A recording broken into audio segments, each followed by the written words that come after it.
I've been attached with the feeling of now waking up with you by my side. Hindi nga lang kay Bel Mariano tayo may aabangan maging sa ating Donnie Pangilinan.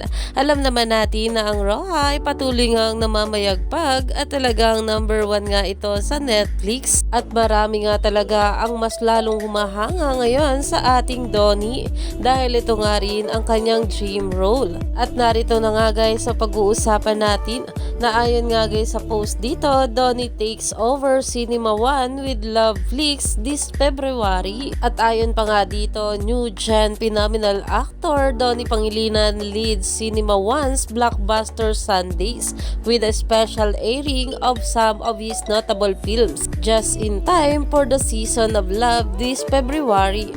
Read more at the link in the bio. Dahil alam naman natin na itong ang ating couple ay marami nga talagang nakakakilig na mga movie. Kaya naman ngayong February ay pag-ibig nga ito. Kaya naman panigurado ay movie nga ito ng ating couple. Kaya naman marami pa nga talaga tayong dapat abangan sa ating couple ngayong araw.